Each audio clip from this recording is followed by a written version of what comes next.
दूध पिलाया था। वो दूध पीने से उनको शीतलता प्रदान हुई।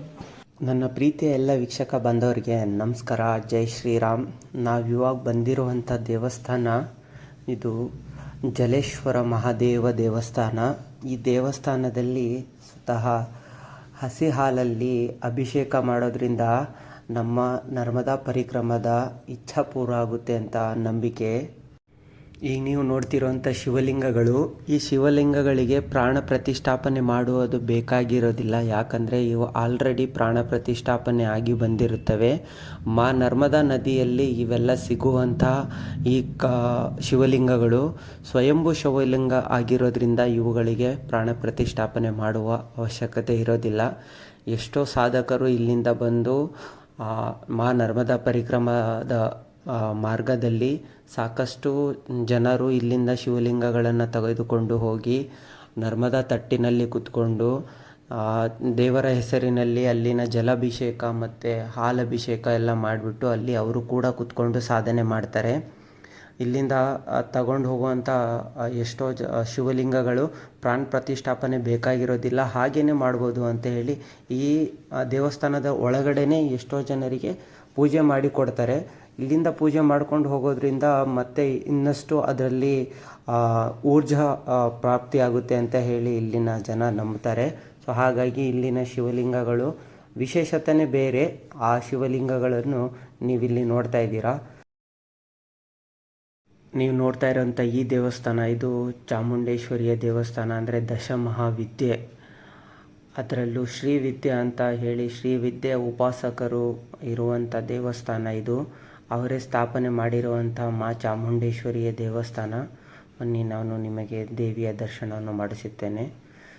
ಇದು ಲಲಿತಾ ತ್ರಿಪುರ ಸುಂದರಿ, ಚಿನ್ನಮಸ್ತ ಲಲಿತಾ ತ್ರಿಪುರ ಸುಂದರಿ. ಎಲ್ಲರ ದಶಮಹಾವಿದ್ಯೆಯಲ್ಲಿರುವಂಥ ಎಲ್ಲ ದೇವಿಯ ವಿಗ್ರಹಗಳು ಈ ದೇವಸ್ಥಾನದಲ್ಲಿ ಕಾಣಬರುತ್ತೆ.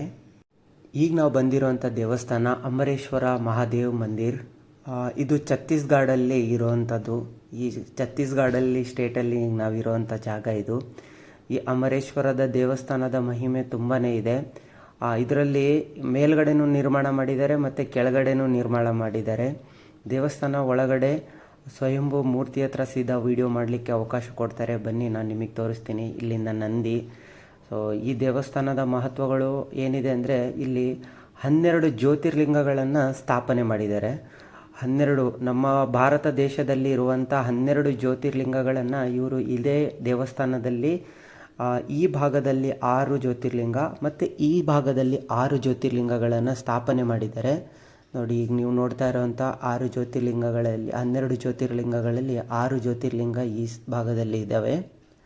ನೋಡಿ, ಒಳಗಡೆ ನೋಡ್ತಾ ಇರೋವಂಥ ಈ ದೇವಸ್ಥಾನದ ಈ ಸ್ವಯಂಭೂ ಶಿವಲಿಂಗ ಇದು ಅಮರೇಶ್ವರ ಜ್ಯೋತಿರ್ಲಿಂಗ. ಅಮರೇಶ್ವರ ನೋಡಿ ಎಷ್ಟು ದೊಡ್ಡದಾಗಿ ಎಷ್ಟು ಚೆನ್ನಾಗಿ ಮಾಡಿದ್ದಾರೆ. ಇದಕ್ಕೆ ಬರುವಂಥ ಭಕ್ತಾದಿಗಳು ಡೈರೆಕ್ಟಾಗಿ ಅವರು ಅಭಿಷೇಕನ ಮಾಡಬಹುದು. ಹಾಲಿನ ಅಭಿಷೇಕ, ನೀರಿನ ಅಭಿಷೇಕ, ಜಲಾಭಿಷೇಕ ಮಾಡಬಹುದಾಗಿದೆ. ಸೊ ಈಗ ನೋಡ್ತಾ ಇರುವಂಥ ಆ ಕಡೆ ಭಾಗದಲ್ಲಿ ಇದ್ದಂಥ 6 ಜ್ಯೋತಿರ್ಲಿಂಗಗಳು ಮತ್ತು ಈ ಕಡೆ ಭಾಗದಲ್ಲಿ ಇದ್ದಂಥ 6 ಜ್ಯೋತಿರ್ಲಿಂಗಗಳು, ಅಂದರೆ 12 ಜ್ಯೋತಿರ್ಲಿಂಗಗಳು ಇಲ್ಲಿ ಕಾಣಬರುತ್ತೆ. ಇಲ್ಲಿನ ಉಪಾಸಕರು ಪ್ರತಿದಿನ ಇಲ್ಲಿಯ ಎಲ್ಲ ಜ್ಯೋತಿರ್ಲಿಂಗಗಳ ಅಭಿಷೇಕ ಮತ್ತು ಪೂಜೆಯನ್ನು ಮಾಡಿ ಅವರು ಸಾಧನ ಶುರು ಮಾಡ್ಕೋತಾರೆ. ಇಲ್ಲಿನ ಉಪಾಸಕರು ತುಂಬಾ ದೊಡ್ಡದಾಗಿ ದೊಡ್ಡ ಮಟ್ಟಿಗೆ ಮಾಡಿದ್ದಾರೆ. ನಾವೀಗ ಮೇಲೆ ಬಂದ್ವಿ. ಈಗ ನೋಡಿ, ಇಲ್ಲಿ ಮೇಲೆ ಬಂದರೆ ನಮಗೆ ಆದಿಶಂಕರಾಚಾರ್ಯರು ಮತ್ತು ಎಷ್ಟೋ ಸಾಧಕರ ಇಲ್ಲಿ ದೇವಸ್ಥಾನನೇ ಮಾಡಿದ್ದಾರೆ ಅವರು. ಈ ದೇವಸ್ಥಾನದ ಪೀಠಾಧ್ಯಕ್ಷರಾದಂಥ ವಿಧವಾಗಿ ಬಂದಿರುವಂತಹ ಎಲ್ಲ ಗುರುಜಿಯವರ ಅಥವಾ ಸಾಧು ಸಂತರ ದೇವಸ್ಥಾನನೇ ಮಾಡಿದ್ದಾರೆ ಇಲ್ಲಿ.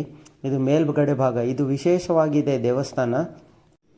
ನಾವೀಗ ಬಂದಿರೋಂಥ ಜಾಗ ಛತ್ತೀಸ್ಗಢ ಫಾರೆಸ್ಟಲ್ಲಿ ಇರೋವಂಥ ಜಾಗ ಇದು. ಇಲ್ಲಿ ಸಾಕಷ್ಟು ಫಾಲ್ಸ್ಗಳು ಬರುತ್ತೆ. ಅದರಲ್ಲಿ ಕೆಲವೊಂದು ಫಾಲ್ಸ್ಗಳ ಫೋಟೋಸ್ನ ನಿಮಗೆ ಇಲ್ಲಿ ಶೇರ್ ಮಾಡ್ತಾ ಇದ್ದೀನಿ. ಸೊ ಇಲ್ಲಿ ಫಾಲ್ಸ್ಗಳು ಮತ್ತು ಇಲ್ಲಿನ ಜಲ ಯಾವ ಕಡೆಯಿಂದ ಬರುತ್ತೆ ಅಂತ ಯಾರಿಗೂ ಗೊತ್ತಿಲ್ಲ. ಯಾಕಂದರೆ ಫಾರೆಸ್ಟಲ್ಲಿ ಎಲ್ಲೆಲ್ಲಿಂದ ಹರಿದು ಬರುತ್ತೆ ಯಾರಿಗೂ ಗೊತ್ತಾಗೋದಿಲ್ಲ.